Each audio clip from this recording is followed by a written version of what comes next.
नमस्कार साथियों, स्वागत है आप लोग का एक बार फिर से माई पीसीएस स्टडी के ऑनलाइन प्लेटफॉर्म पे। दोस्तों, तो कल से हम लोगों ने एक यूपी पीसीएस मेंस एथिक्स की एक सीरीज शुरू करी है, जिसमें हम लोग मेंस के क्वेश्चंस को देखेंगे कि कैसे क्वेश्चंस आते हैं और कैसे को सॉल्व करने का क्या पैटर्न होता है।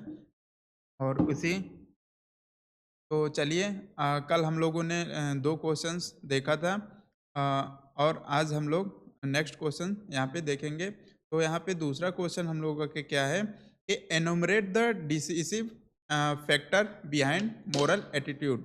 तो यहाँ पे क्या करना है, हमें एनुमरेट करना है यानी सूचीबद्ध करना है इसको, द डिसिसिव मोरल एटीट्यूड को, यानी जो नैतिक अभिवृत्ति होती है को हमें यहाँ पे बताना है। और यहाँ पे decisive factor behind moral attitude, तो इसके डिसिसिव फैक्टर यानी इसके निर्णायक कारक क्या होते हैं इस नैतिक दृष्टिकोण या नैतिक अभिवृत्ति की। तो इसको हम लोग, इसमें दो चीज़ें हम लोग को यहाँ पे keywords, decisive factor behind moral attitude, और एक क्या है, मोरल एटीट्यूड। तो पहले इस क्वेश्चन में हम लोग क्या करेंगे, मोरल एटीट्यूड को डिफाइन करेंगे, उसके बाद इसके decisive factor behind moral attitude बताएंगे। आगे नेक्स्ट क्वेश्चन कह रहा है also discuss any incident from your life. और आगे डिस्कस करना है कि जो कुछ इस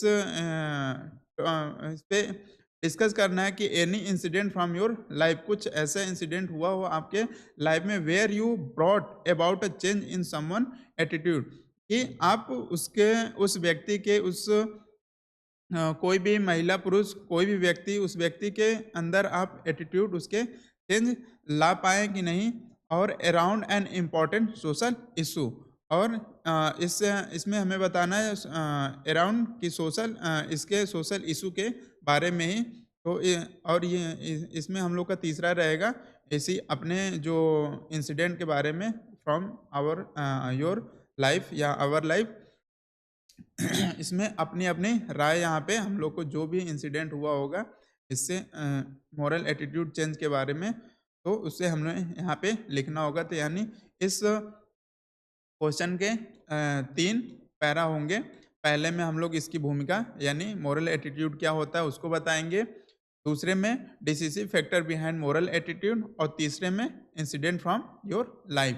तो आइए देखते हैं, हिंदी में अगर क्वेश्चन आप लोग देखना चाहते हैं तो नैतिक अभिवृत्ति के लिए उत्तरदायी निर्णायक कारकों को सूचीबद्ध कीजिए, साथ ही अपने जीवन की किसी ऐसी भी घटना की विवेचना कीजिए जिसमें आप किसी महत्वपूर्ण सामाजिक मुद्दे पर किसी व्यक्ति की अभिवृत्ति में परिवर्तन लाने में सफल हुए हैं। यानी यहाँ पे महत्वपूर्ण सामाजिक मुद्दे, और उस महत्वपूर्ण सामाजिक मुद्दे कोई भी हो सकता है, जो भी आपके से रिलेटेड कोई भी इंसिडेंट आप लोगों ने सॉल्व किया हो, उनकी अभिवृत्ति को चेंज की हो, उनके एटीट्यूड को चेंज किया हो, पॉजिटिव एटीट्यूड में बदला हो, तो उसके बारे में आपको यहाँ पे लिखना है।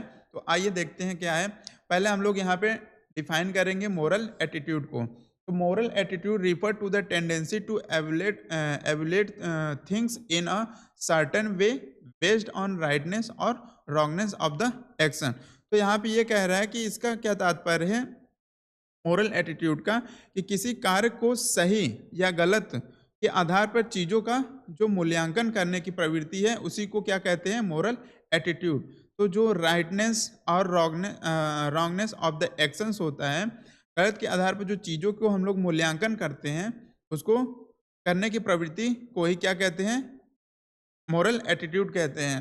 तो ये हम लोग का डेफिनेशन हो गया मोरल एटीट्यूड का। अब इसके हम लोग जो दूसरा पार्ट था इस क्वेश्चन का, decisive factor behind moral attitude, यानी जो हमारे नैतिक दृष्टिकोण होते हैं, नैतिक अभिवृत्ति जो होती है, मोरल एटीट्यूड जो होता है उसके निर्णायक कारक क्या क्या हो सकते हैं उसके बारे में हमने इसके बिहाइंड मोरल एटीट्यूड। तो इसमें हम लोग देखेंगे तो अब ब्रिंगिंग बाय पेरेंट्स। तो मोरल एटीट्यूड पहले कहाँ से आता है, तो सबसे पहले कोई एक छोटा सा बच्चा है तो वो उसके पालन पोषण उसके माता पिता करते हैं, तो वो अपने माता पिता की एक्टिविटीज़ डे बाय डे देखता है, उन्हीं को एक्टिविटीज़ को वो फॉलो करता है, और जिस प्रकार के उनके माता-पिता एक्टिविटीज़ करेंगे, उस प्रकार की वो बच्चा भी एक्टिविटीज़ करेगा, उस प्रकार की उसकी मोरल एटीट्यूड बदलेंगे, नेगेटिव, पॉजिटिव जो भी उनके पेरेंट्स करते हों। तो सबसे पहला मोरल एटीट्यूड कहाँ से आता है बच्चे में? अपब्रिंगिंग बाय पेरेंट्स, उनके माता-पिता के द्वारा। तो as child learns first moral value from parent. तो यहाँ पे क्या कह रहा है कि बच्चा कहाँ से सबसे पहले सीखता है? Learn first moral value from parents, अपने माता पिता से सीखता है moral attitude. As Talcott Parsons mentions the important of socialism. तो जैसा कि टेलकोट पर्सन्स कहते हैं कि समाजीकरण के महत्व का उल्लेख इसके करते हैं। अब दूसरा हम लोग देखें पीर ग्रुप। पीर ग्रुप क्या होता है कि जो हमारे सहपाठी होते हैं, जो हमेशा मतलब लगभग 8 से 10 घंटे और आसपास के जो भी स्कूल में हमारे अगल-बगल जो भी बैठते हैं, ये हम लोग का क्या होता है, एक पीर ग्रुप होता है।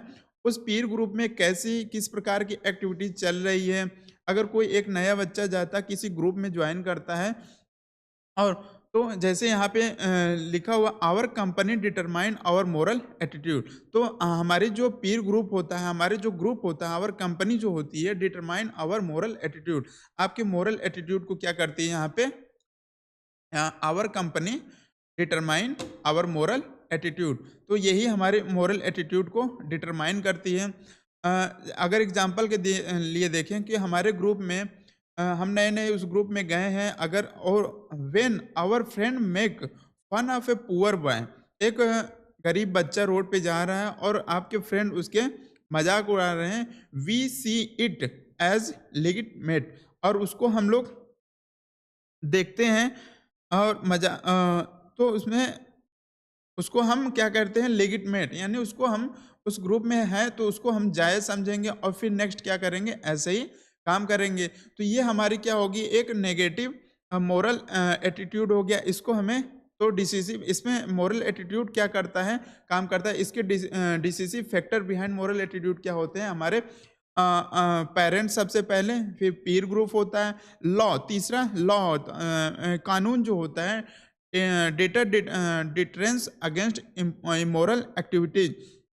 तो जो कानून होता है अनैतिक गतिविधियों के खिलाफ एक निवारण, जो अनैतिक गतिविधियां होती हैं उसके खिलाफ निवारण करता है। अगर हम लोग एग्जाम्पल के लिए समझे तो capital punishment to Nirbhaya rapist. तो जो निर्भया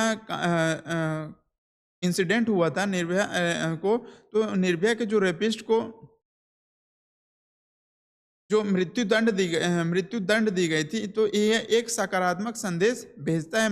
कहाँ पे? Send a positive message. समाज में क्या करता है, एक सकारात्मक मैसेज भेजता है और इससे क्या होगा कि लोगों की जो मोरल एटीट्यूड है, अभिवृत्ति है, उनको पॉजिटिव वे में कन्वर्ट होगी। तो ये डिसिसिव फैक्टर हैं बिहाइंड इसे मोरल एटीट्यूड के। एजुकेशन तीसरा हमारे एजुकेशन पे देखा जाए तो तो एजुकेशन की अगर बात करें तो चौथा एजुकेशन, जो moral science in school and influence of teachers. तो स्कूल में जो नैतिक विज्ञान और शिक्षा का प्रभाव होता है, इससे भी हमारे मोरल एटीट्यूड बदलते हैं, पॉजिटिव निगेटिव इसका भी प्रभाव पड़ता है। आवर पास्ट एक्सपीरियंस, और हम अपने पास्ट एक्सपीरियंस अगर गलत किए होंगे तो हमारा मोरल एटीट्यूड नेगेटिव, अगर पॉजिटिव किए होंगे तो हमारा मोरल एटीट्यूड पॉजिटिव वे में जाएगा। तो ये है हमारा आवर पास्ट एक्सपीरियंस, यानी ये decisive factor behind moral attitude है हमारे। इन्हें हम 5 पॉइंट में ऐसे डिफाइन कर सकते हैं। अब हम लोग का तीसरा, इस क्वेश्चन का तीसरा कीवर्ड्स क्या था? Incident from my life. अपने आपने आपके इंसिडेंट मतलब आपके जीवन में ऐसा कुछ इंसिडेंट हुआ हो जिसके माध्यम से आप किसी सामाजिक, महत्वपूर्ण सामाजिक मुद्दे पर किसी व्यक्ति की अभिवृत्ति की, उसको एटीट्यूड को नेगेटिव से पॉजिटिव करने में, परिवर्तन लाने में सफल हुए हैं, तो उसको यहाँ पे डिस्कस करना है।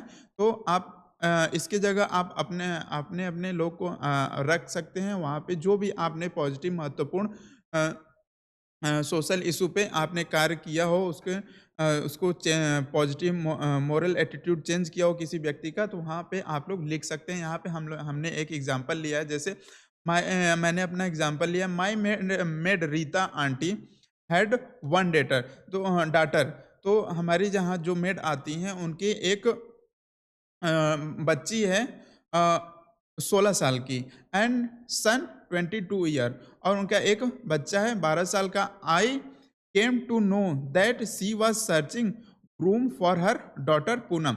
अब वो क्या कर रही हैं कि वो ढूंढ रही हैं अपनी बच्ची के लिए, जो 16 साल की बच्ची है उसको, उसकी शादी करने के लिए वो एक लड़के को ढूंढ रही है, एक दूल्हे को ढूंढ रही हैं उसकी शादी के लिए। तो यहाँ पे क्या किया हमने, I change her attitude, I change her attitude towards child marriage. तो हमने उनके क्या किया, उनके एटीट्यूड को, इनके उनके जो आवृत्ति थी, उनके जो विचार, उनको हमने क्या किया, चेंज किया कि ये चाइल्ड मैरिज एक अपराध है, ये चाइल्ड मैरिज नहीं होना चाहिए। तो मैंने उनको क्या किया, मैंने बाल विवाह जो था चाइल्ड मैरिज के प्रति उनके दृष्टिकोण को बदला। तो ये हमारे incident from from my life था। अब इसमें हमने उनको समझाया क्या क्या, मेकिंग अवेयर। अब उनको हमने इसको पहले तो बताया कि ये चाइल्ड मैरिज एक अपराध है, और उसके बाद हमने उन्हें समझाया कि making aware about child marriage provision act, और उनको इस चाइल्ड मैरिज प्रोविजन एक्ट के बारे में बताया कि अगर आप ऐसा करती हो तो इससे आपको अ, ये कोई आपके खिलाफ कार्रवाई हो सकती है। और इनको हमने एग्जाम्पल दिया आगे कि example of girls studying and making parents proud. तो उनको हमने एग्जाम्पल किया कि लड़कियां आजकल पढ़ रही हैं और अपने पेरेंट्स को गौरवान्वित कर रही हैं, प्राउड फील करा रही हैं। तो आप भी अपने बच्ची को पढ़ाइए, लिखाइए, आगे बढ़ाइए, अभी उसको शादी के जंजाल में न फंसाइए। और explaining the negative effect on reproductive health of young breeds. अब यहाँ पे यंग ब्रीड्स कहने का मतलब, यहाँ पे यह हमने समझाया उनको कि नेगेटिव जो इफेक्ट्स है जो उम्र से पहले शादी कर देने पे जो उनके हेल्थ पे जो इशू आता है, और उनके ब्रीड पे जो जो उनके प्रजनन में जो परेशानियाँ आती है उनको, उसमें दिक्कत होती है और उनको उस पे नेगेटिव इफ़ेक्ट्स पड़ता है। तो ये इस 2-3 पॉइंट हमने उनको समझाया, फिर उन्होंने क्या किया, इस बात को उन्होंने हमारी बात को समझा, और I was able to prevent her daughter's child marriage. और यहाँ पे मैं उनकी उनकी बेटी को के बाल विवाह से बचाने में सफल रहा, और उनको मैंने समझाने में सक्षम रहा, और एटीट्यूड को बदलने में सक्षम रहा। यहाँ पे कंक्लूड करके हम लोग यहाँ पे इस क्वेश्चन को यहीं पे लीव कर देंगे। तो ये हम लोग का एक क्वेश्चन था, जिसको हम लोगों ने 3 पार्ट में इस क्वेश्चन को देखा। पहले हमने मोरल एटीट्यूड का डेफिनेशन दी, और उसके decisive factor behind moral attitude, तो मोरल एटीट्यूड कहाँ-कहाँ से आते हैं इसको हमने देखा।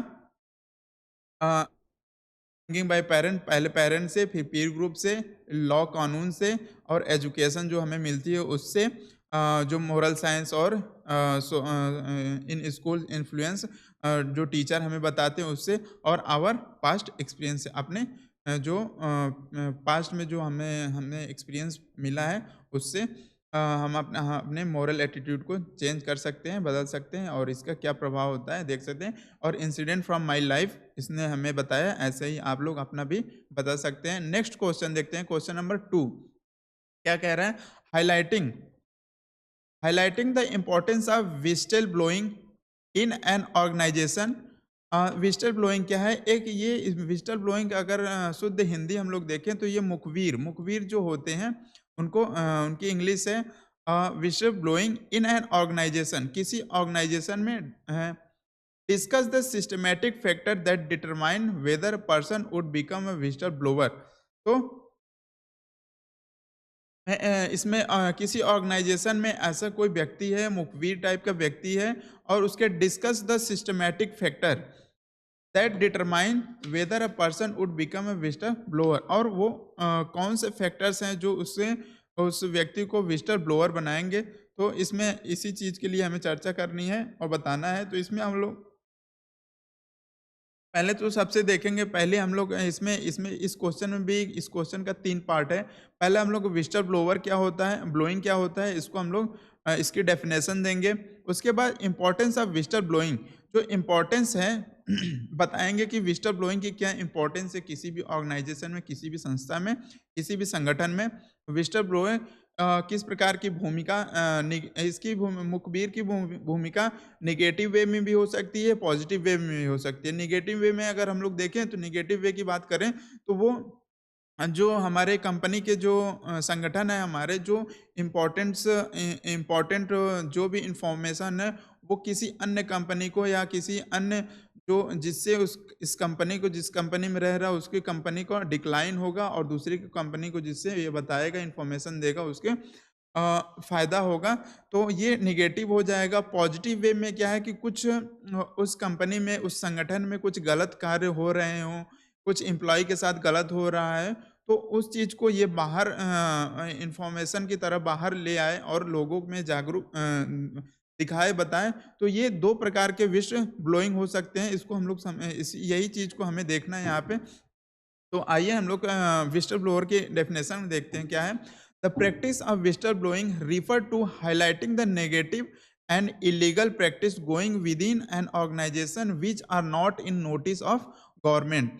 तो क्या है कि practice of whistler blowing refer to, blowing किस पे रिफर करता है, blowing to highlight the negative, और ये हाईलाइट करता है negative and illegal practice going with in an organisation. किसी भी ऑर्गेनाइजेशन में इलीगल काम हो रहा है, नेगेटिव वर्क हो रहा है, उसको ये किसी भी संगठन में उसको ये जो कि which are not in notice of government, जो कि गवर्नमेंट के नोटिस में, गवर्नमेंट के जानकारी में नहीं है, तो इसको ये बाहर करता है, उजागर करता है। तो इसी यही अगर शुद्ध हिंदी जाने तो मुखबिर, मुखबिर का एक वर्ड सुनते ही आप लोग समझ जाएंगे कि क्या है, मुखबिर क्या करते हैं।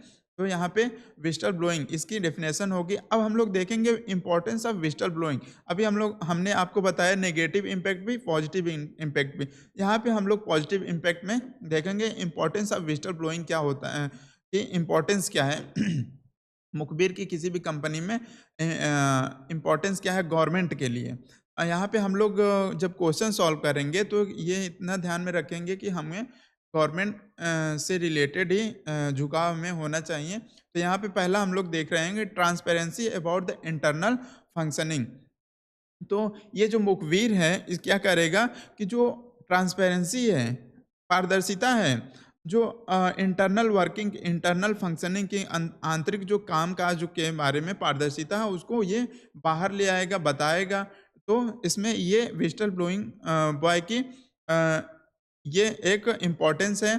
Rising awareness about any mall practice among public, और ये जनता के बीच क्या करेगा कि जो कदाचार हो रहा है वहाँ उस कंपनी के बारे में वो जागरूकता बढ़ाएगा कि नहीं, इस कंपनी में गलत काम हो रहा है, यहाँ पे आप लोग ना जाइए, इस कंपनी से ये ना लीजिए, ये संगठन में ये कार्य हो रहा है। तो ये इसमें वो काम तो कर रहा है वहीं, सारी कंपनी को वहीं ये सब इलीगल एक्टिविटीज़ देख रहा है और आके बाहर इस चीज़ को उजागर कर रहा है। तो तो राइजिंग अवेयरनेस, राइज़ कर रहा है about any mall practice among public, deterrence against any future illegal activities, और भविष्य के किसी भी अवैध गतिविधि के खिलाफ निवारण। अब जैसे ये इन्होंने ये क्या किए, बाहर बता दिए। अब ये गवर्नमेंट के नज़र पे कंपनी आ गई, संगठन आ गया, तो determine against any future illegal activities. अब क्या करें, भविष्य के किसी भी अवैध गतिविधि के लिए इनके खिलाफ कार्रवाई की जाएगी, इनका निवारण किया जाएगा। Ensure accountability within the organisation. तो अब क्या हो गया कि यहाँ पर ऑर्गेनाइजेशन को इंश्योर करना है, संगठन को क्या करना है कि भीतर इनकी जवाबदेही सुनिश्चित करनी पड़ेगी। Highlighting the corruption with in an organisation. तो अब जैसे ही विस्टल ब्लोइंग ने मुखबिर ने मुखबिरी की, तो अब क्या करेंगे, यहाँ कंपनी को ensure accountability within the organisation का, संगठन के भीतर जो जवाबदेही है उसको सुनिश्चित करना पड़ेगा इनको। Highlighting the corruption with in an organisation, और किसी भी अब कह रहा है कि पांचवा क्या है विस्टर ब्लोइंग का काम, highlighting the corruption with in an organisation. किसी संगठन के भीतर क्या करना है, भ्रष्टाचार को उजागर करना है, यानी मुखबिर का काम यही है कि भ्रष्टाचार को उजागर करना। अब यहाँ पे कर the negative impact on society in general.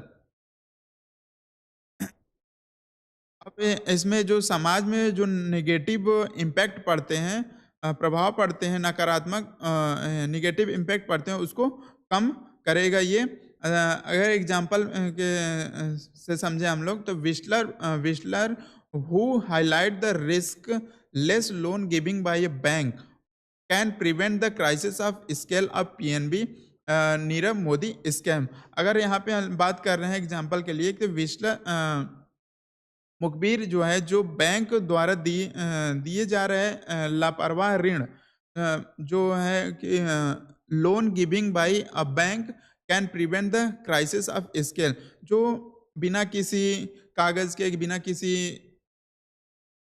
Legal activities के किसी को ऋण उपलब्ध करा देना, उसके बारे में ये मुखबिर क्या करता है, उजागर करता है, गवर्नमेंट को बताता है, गवर्नमेंट ऑर्गेनाइजेशन, शासन प्रशासन को बताता है कि ये इलीगल एक्टिविटी इस प्रकार से इस ऑर्गेनाइजेशन के द्वारा ऋण दिया जा रहा है, ये भविष्य के लिए गड़बड़ हो सकता है। तो अगर यही चीज़ यहाँ पे विस्ट ब्लोवर होता, तो यहाँ पे पीएनबी, जो नीरव मोदी पीएनबी बैंक से रिलेटेड घोटाला, वो बच जाता है। यहाँ तो इस पे, यहाँ पे हमने एक एग्जांपल बता दिया है। अब यहाँ पे हम लोग देखेंगे फैक्टर दैट डिटरमाइन।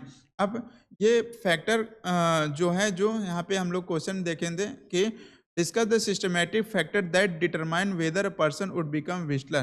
तो कौन सा फैक्टर ये डिटरमाइन करता है कि ये पर्सन विस्ट ब्लोवर है कि नहीं? तो पर्सन्स वैल्यू। तो जो मुखबिर होगा, अगर मुखबिर वो पॉजिटिव वे में होगा, तो फैक्टर दैट डिटरमाइन, कौन से फैक्टर डिटरमाइन करेंगे कि ये व्यक्ति पॉजिटिव वे में मुखबिर है या विस्टर बॉय है, पर्सन है, यही हमको बताना है। तो पर्सन्स वैल्यू, जो पर्सन की व्यक्तिगत जो मूल्य होंगे, व्यक्तिगत मूल्य की बात करें, तो अगर उस व्यक्ति में ऑनेस्टी होगी, एम्पैथी होगी और काइंडनेस होगी, दयालुता होगी, उसके अंदर सहानुभूति होगी, वो नागरिकों के प्रति अपनी रिस्पॉन्सिबिलिटी को समझता है, यानी responsibility towards fellow citizens, avoiding bye fundamental duties, और अपनी फंडामेंटल ड्यूटीज को वो जानता हो, पहचानता हो अच्छे से कि नहीं, ये सारी चीज़ें अनऑथोराइज्ड एक्टिविटीज यहाँ पे चल रही हैं। तो ये फैक्टर दैट डिटरमाइन करता है, ये पर्सनल वैल्यू डिटरमाइन करती है इन सारी चीज़ों को, इन सारी एक्टिविटी को रोकने में। तो ये विस्लर ब्लोवर को ये पर्सनल वैल्यू उसके अंदर होनी चाहिए, honesty, empathy, kindness, responsibility toward the fellow citizen, avoiding bye fundamental duties, state protection against any harm. तो स्टेट प्रोटेक्शन एनी हार्म की बात करें, तो किसी भी नुकसान के खिलाफ जो राज्य का संरक्षण है, तो विस्लर बॉय प्रोटेक्शन स्कीम 2013, यानी यहाँ पे कह रहा है कि इस प्रकार के जो, अगर किसी भी संस्था में, किसी भी संस्था में अगर कोई है, मुखबिर टाइप का कोई है, पॉजिटिव वे में अगर जो कुछ भी गलत हो रहा है उस कंपनी में, उसको बाहर ले आता है और गवर्नमेंट को बताता है, शासन प्रशासन को वहाँ के बताता है, तो उसके खिलाफ कंपनी तो फिर एक्शन लेगी। लेकिन अब कंपनी एक्शन लेगी तो उसको बचाने के लिए, उसको सेफ गार्ड देने के लिए क्या करेगा, सर गवर्नमेंट ने एक protection scheme, whistleblower protection scheme 2013 ले आई, उनको संरक्षण देने के लिए। तो ये फैक्टर दैट डिटरमाइन, ये मुखबिर बनाने के लिए एक फैक्टर है। तो तीसरा हम लोग देखें तो पॉजिटिव रिवार्ड्स। हाँ, यहाँ पे हम मुखबिर बार बार यूज़ कर रहे हैं इसलिए क्योंकि हमें ये थोड़ा सा वर्ड ईजी लग रहा है, इसलिए आप लोग इसकी जगह पे और विस्लर ब्लोवर यूज करना चाहें तो कर सकते हैं। यहाँ पे आप लोग इसकी जगह पे विस ब्लोइंग यूज कर सकते हैं। तो यहाँ पे पॉजिटिव रिवार्ड्स की बात करें तो सकारात्मक जो पुरस्कार, जो उस व्यक्ति को रिवार्ड्स दिया जाए, रिवार्ड्स मतलब पुरस्कार से सम्मानित किया जाए कि इन्होंने इस इतने बड़े घोटाले को, इतने बड़े स्कैम को रोकने में इनकी बहुत योगदान है, तो उनको अवार्ड दिया जाए, रिवार्ड से सम्मानित किया जाए। SEBI programme to rewards corporate whistler. और यहाँ पे देखें तो सेबी ने एक प्रोग्राम चलाया है रिवार्ड्स कॉर्पोरेट सेक्टर में जो विस्लर मुखबिर है उनके लिए एक सेबी ने एक प्रोग्राम चलाया है।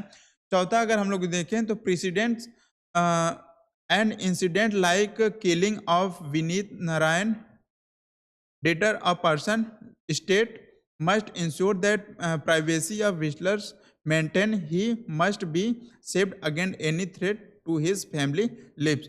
अब यहाँ पे क्या कह रहा है कि जो विनीत नारायण की जो हत्या हो गई थी, जैसे और घटना एक व्यक्ति को हतोत्साहित करती है। तो जैसे एक इंसिडेंट हुआ था, उसमें विनीत नारायण की मर्डर किया गया था। ऐसी इन्होंने किसी कंपनी की मुखबिरी की थी, संगठन की मुखबिरी की थी, तो इनकी हत्या हो गई थी। तो इस ऐसे क्या हो गया, तो फिर ऐसे में अगर इन लोग की ऐसे विस्लरों की हत्या होगी, तो ये विस्लर क्या हतोत्साहित हो जाएँगे। कोई भी अपनी कंपनी ऑर्गेनाइज़ेशन में अगर इल्लीगल काम हो रहा है, तो इसको वो बाहर लाने में डरेंगे। तो राज्य को ये सुनिश्चित करना चाहिए कि जो मुखबिर है को गोपनीयता बनाए रखी जाए, जो भी बताता है उसकी गोपनीयता को बनाए रखी जाए। Whistlers maintain he must ensure that privacy, तो उसकी गोपनीयता को बनाए रखी जाए। उसको बताया ना जाए कि इन्होंने ये बताया है, उससे उसके परिवार के जीवन के किसी भी खतरे से बचाया जाना चाहिए। तो जो भी ये इस प्रकार का काम कर रहा है, इस प्रकार के ऑर्गेनाइजेशन को और प्रशासन को बताने का काम कर रहा है, विस्लोवर, उसको उसकी गोपनीयता को पहली बात तो गोपनीयता रखी जाए। और he must be saved against any threat, और उसके परिवार को किन्हीं भी थ्रेट से बचाने उसके गवर्नमेंट का उत्तरदायी है, फिर खतरे को बचाने से।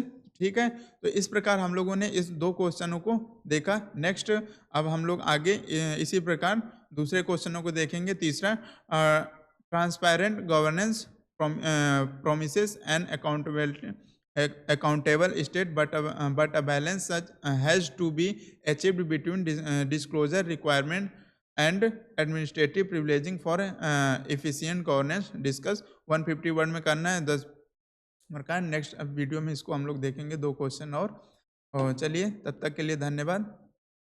जैसा भी हो आप लोग